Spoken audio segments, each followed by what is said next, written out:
This podcast uses adult language. Listener discretion is advised.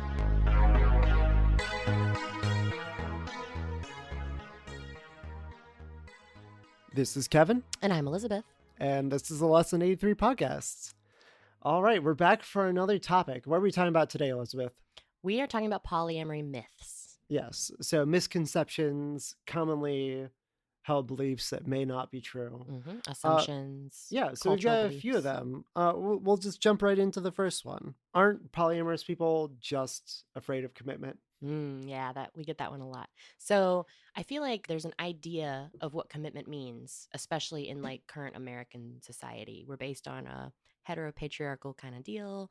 And to a lot of people, commitment means one man, one woman, live together, 2.5 children and a dog, right? So we want to talk about the difference between commitment and exclusivity because as we both feel, commitment is a choice you make to someone or several someones or your children or your family or anyone. Like it doesn't have to be, but in a romantic context, commitment doesn't have to be exclusive.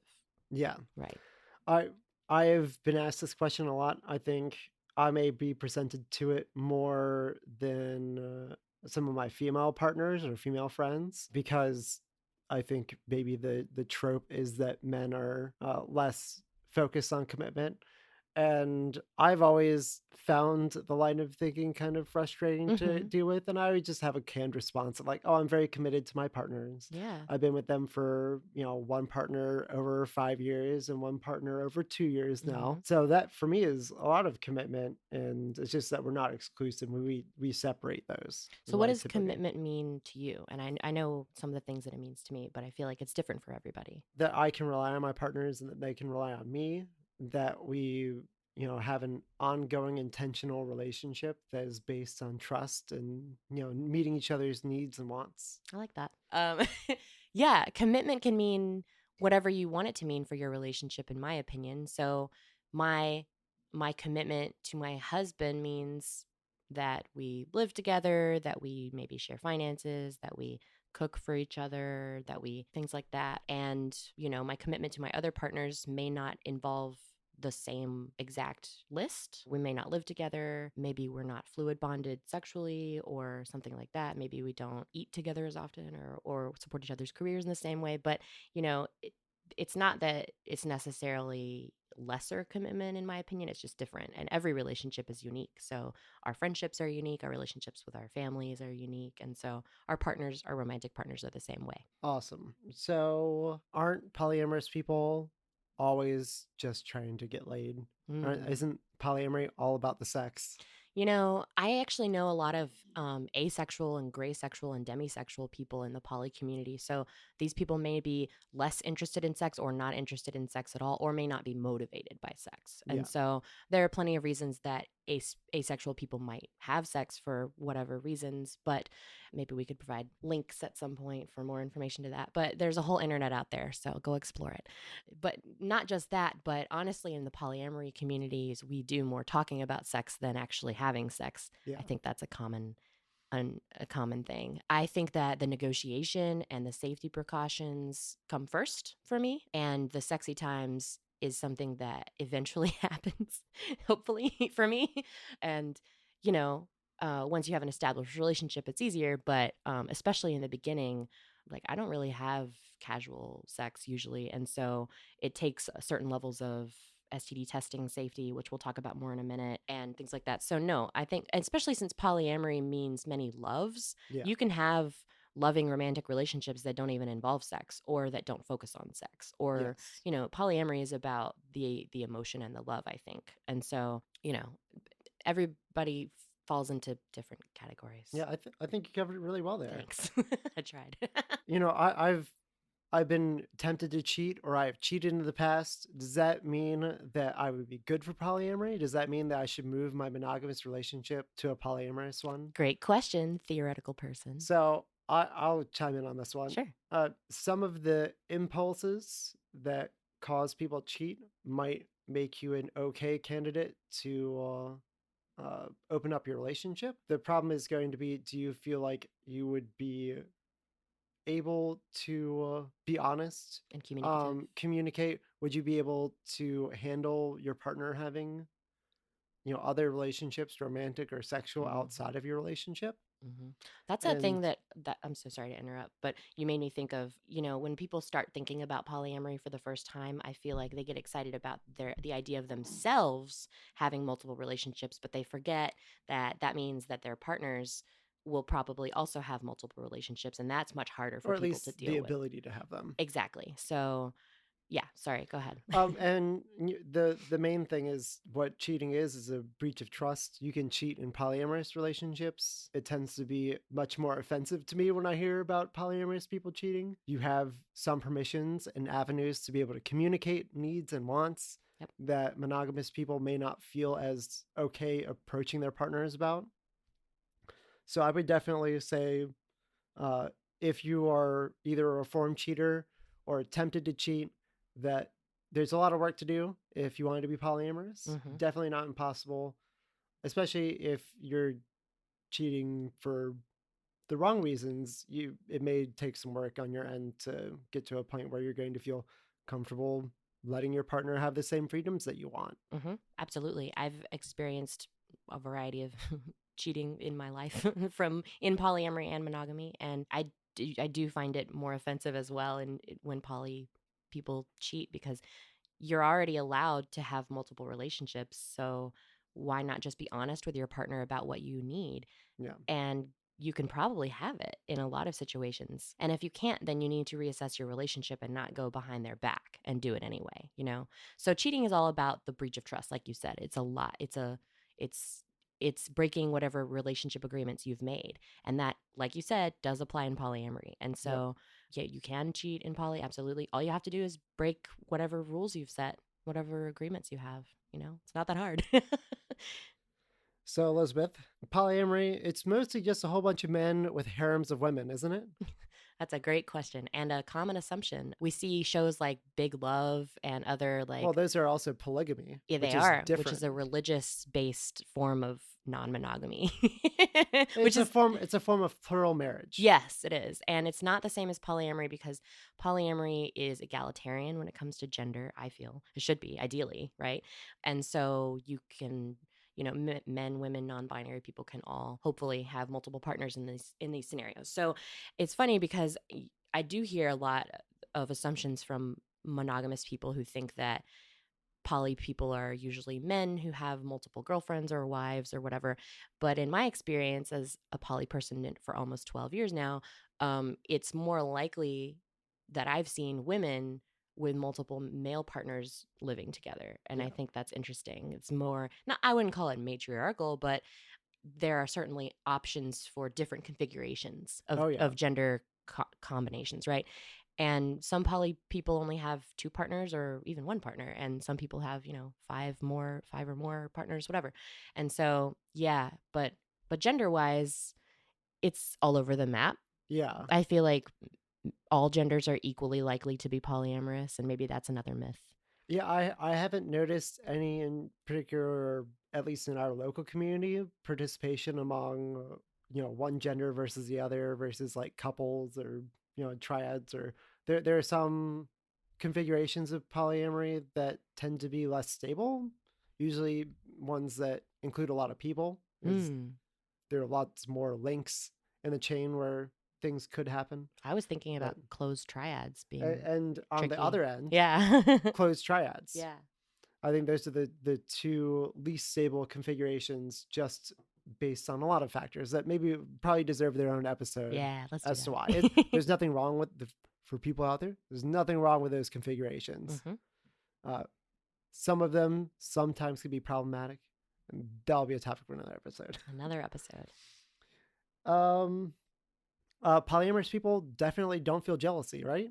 Like that's the only Never. reason that you could ever do this, is that you feel no jealousy. You've never been jealous a day in your life. Right. No, that's probably the most common misconception about polyamory is that we don't experience jealousy and that's how we're capable of having more than one relationship. But that's actually not true. Polyamorous people do experience jealousy. I'm gonna jump in really Sure. quick.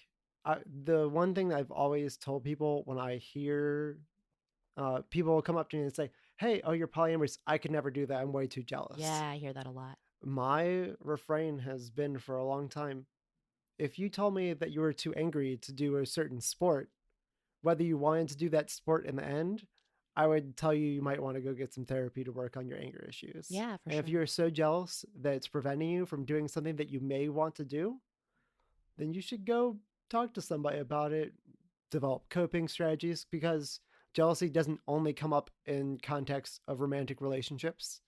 And even in monogamous relationships, jealousy can be a factor. Absolutely. People So, get jealous in monogamous relationships all the time, which I think they forget maybe when they think about polyamory. Um, and so, no, poly people do experience jealousy. yes. Absolutely. Everything you said is true. Um, I experience it regularly, and so do my partners, and we talk about it. I think the difference may be how we traditionally handle jealousy, Yes. how we react to jealousy. Polyamorous people generally try to approach jealousy with a little more curiosity and a little more open mind about, like, what's the primary emotion? Is it fear? Is it a feeling of inadequacy? What is the primary emotion that is driving me to feel jealous? Yeah. Jealousy is usually a secondary emotion, right? Yes. At least we generally think so. And, polyamorous people tend to look inward instead of looking outward for solutions to the jealousy. That's a really good point. I hadn't thought of it in those words. Yeah, I always try to frame it when I'm thinking about it for myself is that I wouldn't want my partner controlling my behaviors, but I would, be more than happy to help my partner try to cope with things that they are trying to cope with. And if my partner was experiencing jealousy, if I was experiencing jealousy, I would want my partner to do the same thing of trying to be cognizant without being controlling. I would say that's totally true. And consideration may be a key Yeah. word here. So being considerate of your partner's emotions, if they say, I feel jealous about your new boyfriend, and you say, well, I'm not going to just dump him because you're feeling insecure. Maybe we can work on it together. Yeah. Or, let's talk about why you're That's feeling a jealous. real harsh Yeah. load to drop on somebody. I would probably soften that a little bit. Sorry. No, we're having a hypothetical conversation. I just want people to know that, like, for me, if my partner dropped that on me when I was in a vulnerable place, I'd probably be like, fuck you. Yeah. Definitely. I'm not asking you to dump them. Yeah, yeah. But sometimes people do, Yeah. People do. They think that the way to mitigate the jealousy or to eliminate jealousy is Get rid of the get person. rid of the other partner and be monogamous, or put more restrictions on the relationship. And Yeah. that doesn't really work in my experience. Yeah. The work does have to be internal, and it has to be about solidifying and clarifying your existing relationship Definitely. so that you have a firm foundation to explore other people as well, in my opinion. And well, I've also seen people have good luck using temporary changes in expectations, saying like, "Hey, for the next 2 weeks, can we decrease the number of dates you have with their partner? I'm not trying to get you to dump them, just like for a little bit of reconnection time for us." Yeah. For people asking for temporary changes, I think is okay. And if I was on the receiving end, I always try to think about Both if I ends. if Yeah. I ask my partner to change something about their relationship, how would I feel being on the receiving end of that? Because I've been on the receiving end of some frustrating behavior Yeah. to suddenly out of the blue be told, hey, I'm not going to see you anymore. Not because I'm not interested in you, but because my partner just can't deal with it. Yeah. It's like, can I be a part of that conversation? Can that be something we talk about or try to resolve? No, all right. Yeah. And so I always, I would be totally fine with somebody saying, hey, for 2 weeks, for the next month, we're going to pump the brakes on this one specific thing that's causing my partner problems while they do the emotional work to build themselves up to that. That is something I would totally accommodate. Somebody telling me from on high, hey, you need to change X. I've had that. I really chafe at it. I accepted it at the time, but I probably wouldn't as much in the future. Yeah, I understand. And I think that a lot of polyamorous people, I feel like solo poly is kind of relevant here, because solo polyamory is a style or a philosophy, I guess, where you are more self-partnered Yeah, than partnered with other people. Your other relationships are certainly important, but your first consideration, as I feel it should be, is yourself. And because if you don't have a healthy relationship with yourself, I feel like it's tough to apply healthy relationship behaviors to your other Yeah. partners. Maybe Think solo think poly about is the yourself as your primary, even yeah. if you have a primary partner. Yeah.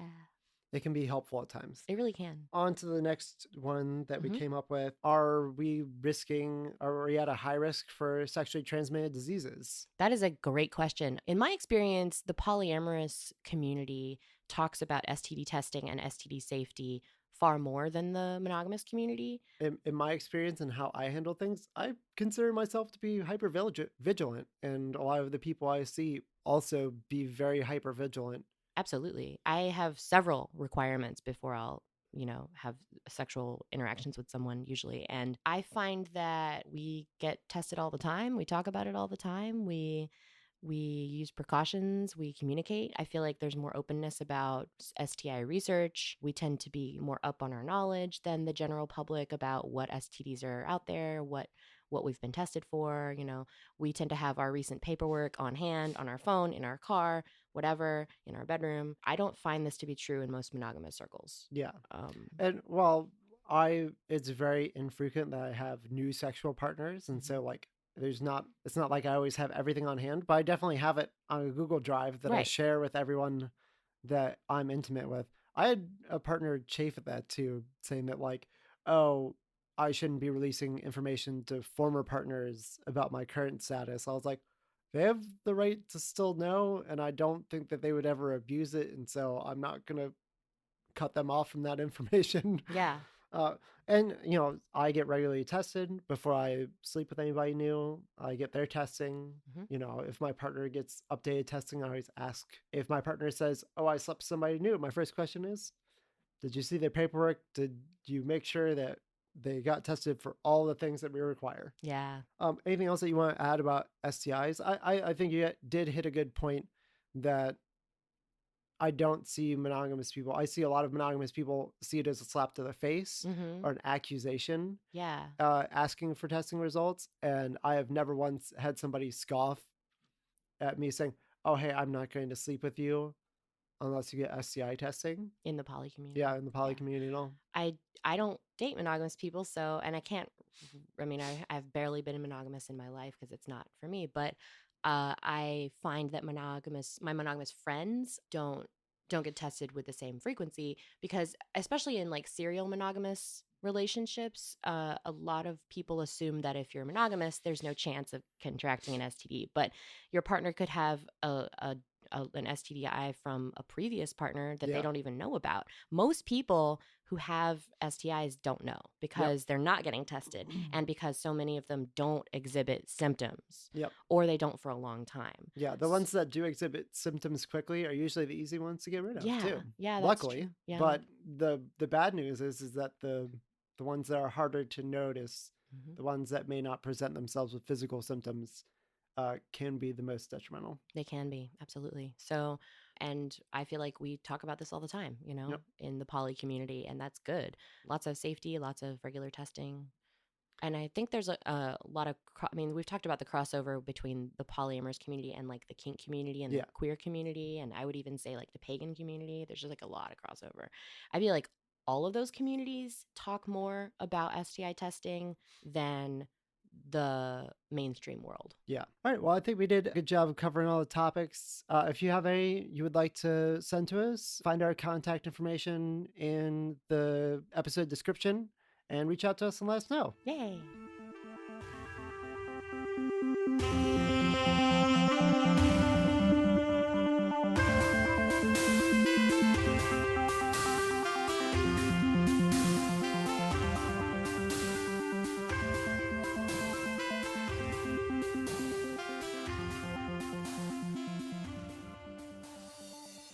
Welcome back. And this is Kevin again. And I have with me one of my good friends. Hi, I'm Rick. All right. So we had talked before a little bit about X-Men being in like a possible three-way relationship and poly origin stories. I kind of wanted to talk to you a little bit about being out at work. I know between you and I, we have very different experiences in that realm right now. And so, Definitely. yeah. So do you mind starting off talking about yourself and how you view your work life and how it interacts or doesn't, you know? with So, your poly identity? yes, so I work in a fairly conservative industry here in our little home city. I have worked two jobs. I My first job was kind of a precursor to my current job, and in my first job that I worked for about 2.5 years, I was not out at all. Like, nobody at work knew basically anything about me at work. They knew that I was a charming young man who just graduated college and was looking to get his foot in the industry.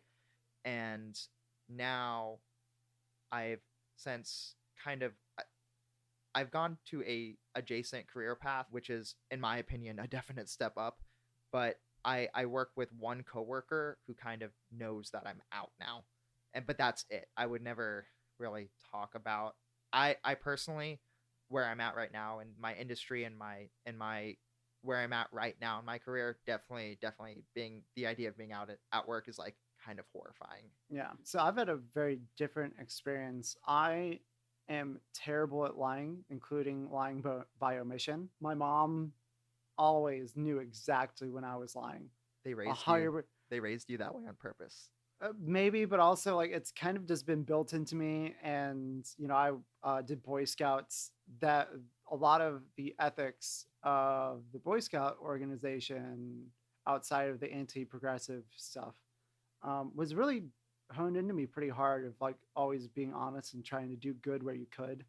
This podcast is an extension of that. I really struggled not being out, and lost a relationship not being out to my parents. And so when I came out to my parents, and most of my friends had known by that point, and my friends didn't really bother them at all, I always came into a job and kept stuff under wraps because it's not relevant to most conversations or relevant to anything people are doing or talking about. But I would, suddenly my partner was someone who was in art school and also working for a big company, and also like a student in a different program. And those were three different people. They weren't the same person. And people started catching on, and especially because I worked with a few close friends for a while. It Right. just My partner was working on an art project this weekend, and then the next it's, oh yeah, last weekend my partner was helping me with some math stuff. yeah. And then it's just like, oh, my partner and I, wait, isn't your partner an artist? How are they helping you with math? Yeah. Or etc. Like, just like stuff like that. I totally understand that. It's funny that you mentioned losing a partner for not being out to your parents. Yeah. I definitely, that was like my first real poly relationship. I had something very similar, and I it was one of those things where it kind of, they put a lot of pressure on me to come out to my parents, and I did. And now, like, I don't know, my dad and I have kind of like a don't ask, don't tell with it, where we just don't talk about it at all. And my mom, I love my mom, God bless her.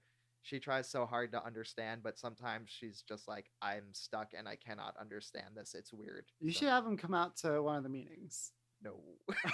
No. Are you sure? My parents live about 2 or 3 hours away, Mhm. and getting him down here is like a one time a year event. So Okay. I try to show him a really good time and not like stress him Yeah. out, or be like, I don't know. I just don't think it. Hey, I organize events, and I cannot convince my parents to come out and hang out with us at a brewery. And they live, 40 minutes away now, but used to be less than that.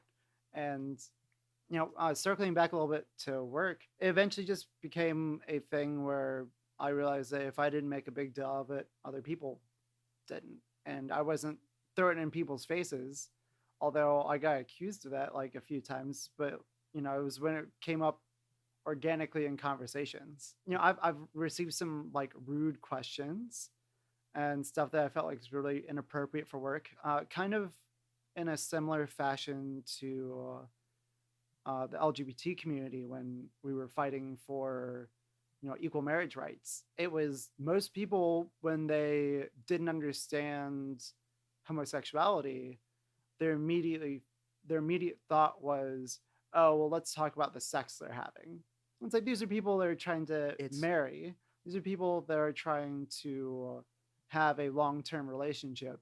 we're not talking about their sex lives necessarily. It's always sex. That's as soon as you tell someone you're polyamorous, the first 15 questions are always sex related every single time. You can see it. You can see it as soon as the person finds out. They look at you, and then they look at your partner, and then if your other partner's there, if you have other people that you're involved with in the room, they look at them, and then they go back to your the partner that's standing next to you, and then they look at you, and they go, so How does that work? yeah, How does that work? It's like, what do you mean?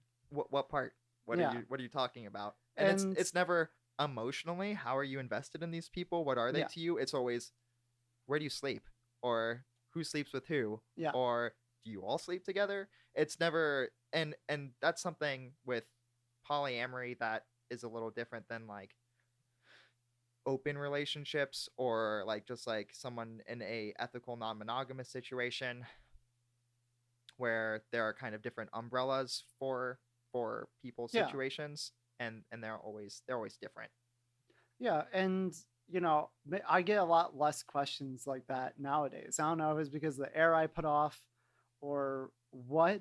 I feel like it's because we live in a pretty progressive city, and largely people are starting to understand that it's a thing, and so like less people are as surprised about it. But I've always been really good at being able to rebuff them, and I just flatly say like, I don't talk about my sex life in public. It's not really any of your business. And yeah, and I really would respect if you didn't ask me questions like that. And I kind of circle it back to, I'm having multiple loving relationships. Some adult relationships include sex, not all of them, and it doesn't really matter whether mine include sex or not. There's that comic that always goes around where it's like the first person is just like I only want to be with you if you're 110% into it, and that's kind of Mhm. like what polyamory is. It's like gives you the freedom to find people who want to do stuff like 100% with you. And if someone's not 100% into it, like, well, that's fine. Like, I'm not into it either. Like, Yeah. kind of taking it and leaving it. So personally, mine was like pretty uneventful. Like a few friends were confused and didn't really understand. Um, I get very few questions from my friends nowadays. My my father, kind of circling back to what we were talking about earlier, he straight up asked me if I had sex with two of my partners at the same time. And I was like, you are my father. I'm going to drink this beer right now. Yeah. I'm going to pretend like you've never asked me that question. Yeah. And just like move the whole thing along. I guess I've always had a pretty open relationship with my parents. Generally, outside of the poly stuff, I've always like my parents and we've always had a fairly open relationship Mhm. as far in terms of communication and talking about things like sex and everything. So my parents like to do that thing where they like kind of joke and give me a hard time about like something that's sort of like relationship or sex related. And I've just gotten to the point like as an adult where I just like I can do the same thing where I kind of like put it back on them, if that makes sense. Where I'm just like, well, I can say some stuff that you probably don't want to hear about. Yeah. And then my dad gets kind of, oh, well, okay, we can not talk about this. When I came out to my mom, and she told my dad like later on, but I told my mom when we were at a theme park, and I kind of hit her with a double whammy. Probably should have planned this like a little better. I personally probably didn't handle this as well as I could, but we were at a theme park, and I had sort of been, I don't want to say dared into it, but there was definitely like a little bit of pressure from That partner that you were talking about previously. definitely that partner was like, hey, like, how can this be real if your parents don't know about me, or you could never talk about me with your family? Yeah. And this was after I had bought her home. She had already like come with me as a friend. Yeah. She had come with me as a friend to just kind of come home, and we just sort of hung out and had dinner with my family, and I was like, this is my friend. We're really good friends. And kind of left it at that. And then she was like, you didn't tell your parents, like our relationship must not mean a lot. So I was like, I'll tell them. So the next time I saw my mom, I told her, and then she told my dad, and we don't talk about it. My dad and I don't talk about it. My mom, I mentioned this, she kind of talks about it sometimes. She Yeah. tries, and it's sweet, but sometimes I wish she would like read a little. How about with your like friends? Did you lose any friends or anybody? Is anybody really confused about it or? No, so this is gonna paint me away, but that's fine. I met basically everyone I know through the Rocky Horror Picture Show. I Okay. was on cast for a very long time, and that's how I know people. My best friend in the world, we worked the Rocky Horror Picture Show together for several years. We kind of built this group of people around the two of us, so people just kind of always thought I was weird, I guess. It wasn't, people weren't surprised when they're like, oh, I when I finally had the vocabulary for it, they kind of were just like, oh, this, knowing you, this makes sense. Yeah. We were already in with a lot of really kind of progressive people, and I think that is like a big part of where we live, being a fairly progressive city. Yeah.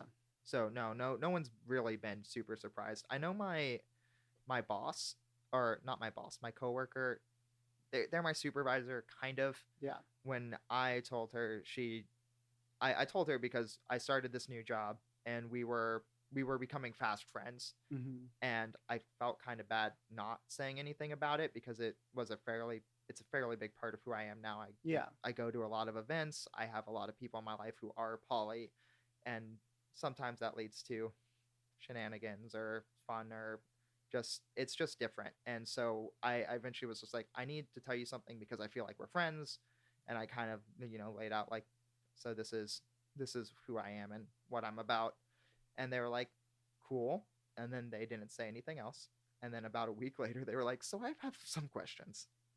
Could you answer these questions? Were they please? like good questions, or were they like They were uncomfortable questions? No, or they were good questions. They had done some reading. Like I could tell that they went and they were throwing out some of the sort of the deep cut vocab.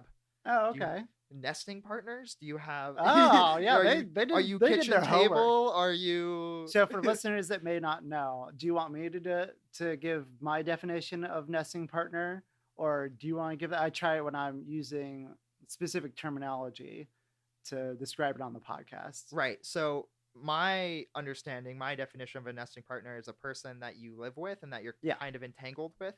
Entanglement is like you share responsibilities, be they legal or social responsibilities, Yeah. or what have you. So Children are a form of entanglement. I would say children are a pretty big form of entanglement. Marriage, that's a big one. A lot of people are legally bound by love and laws. Kind of to contrast your experience a little bit, I've been working in, similarly a little bit of a conservative industry. I work in lending.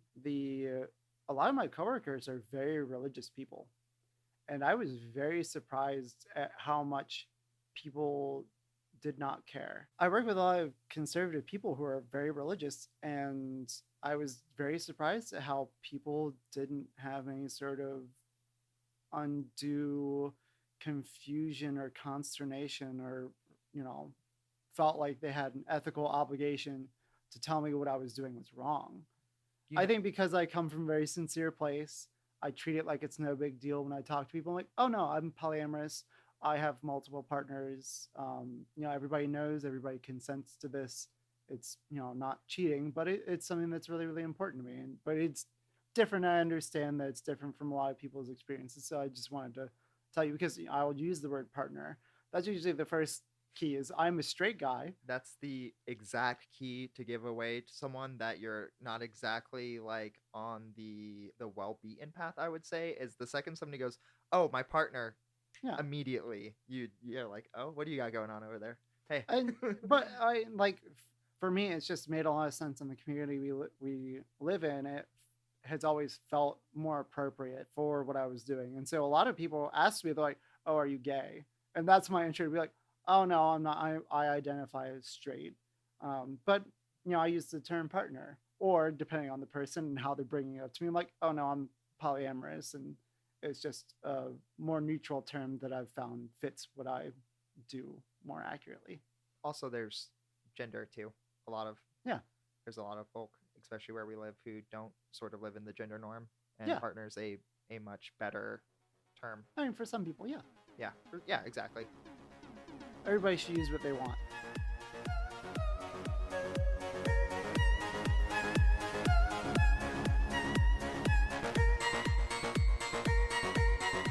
This episode was edited by Jordan Davis. Music is by Anti-Lude, and logo designed by Carmen Bolding. The best way that you can help support our podcast is by sharing it with your friends. Sharing is caring.